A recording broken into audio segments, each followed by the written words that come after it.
Samantala, bumagsak naman ang performance at trust ratings ni Pangulong Marcos Jr. sa unang quarter survey ng Publicus Asia Incorporated. Habang tumaas naman ang kay Vice President Sara Duterte. Pinaniniwalaan nagkaroon ng negatibong epekto kay PBBM ang pagsuko ng gobyerno kay dating Pangulong Duterte sa ICC. Eden Santos sa balita. Hindi ikinagulat ng publiko ang pagsadsad ng approval at trust ratings ni Pangulong Ferdinand Marcos Jr. Yan ay matapos na bumaba sa 19% mula sa 33% ang approval at trust ratings ni PBBM sa inilabas na pahayag first quarter survey ng Publicus Asia Incorporated. Naniniwala ang mga netizen na nakausap ng Net25 News na nakaapekto sa pagbulusok ng ratings ni PBBM ang pagsuko sa International Criminal Court o ICC kay dating Pangulong Rodrigo Duterte. Ang survey ay isinagawa noong March 15 hanggang 2025 at inilabas naman noong March 28 na nataon sa kasagsagan ng pag-aresto kay FPRRD.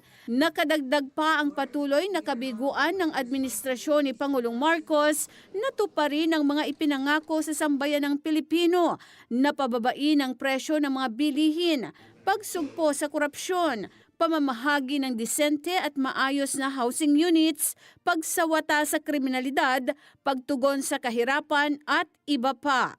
Yung trust rating ni BBM, dahil sa pagkadakip kay Pangulong Duterte. Yun din po ang isa sa dahilan ng pinaka nagpababa po sa rating niya po, yung mga pangako niya po na hindi po natutupad. Lalo na po sa pagtaas ng mga bilihin po o yung mga pabahay po, hindi niya po naisatupad po yung mga ganon. Saka ano po, lalong pahirap na pahirap po ang buhay natin. Lalo na po sa pagtaas ng mga pangunahing bilihin po. Lalo na po sa mga bigas po, sa bigas po. Kaya ang bumaba ang niyang rating ni BBM, gawa ng ginawa niya sa PhilHealth, kinuha niya lahat. Kinuha niya ang isis, kapira na sa bayan. Paano na kung magkasakit kami? Wala na pira ng mga anak ko sa PhilHealth, kinuha ni BBM, kailangan ibalik niyan.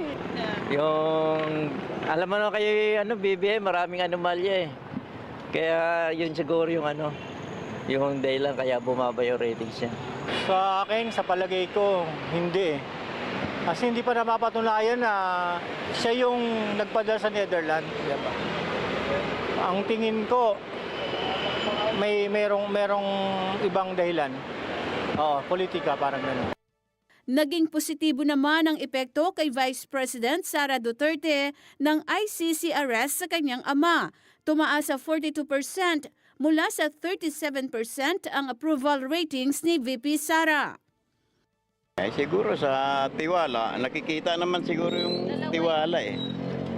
Yun, tumaas yung niya kasi mga tao, kikita naman siguro yung medyo maganda yung pamamalakad.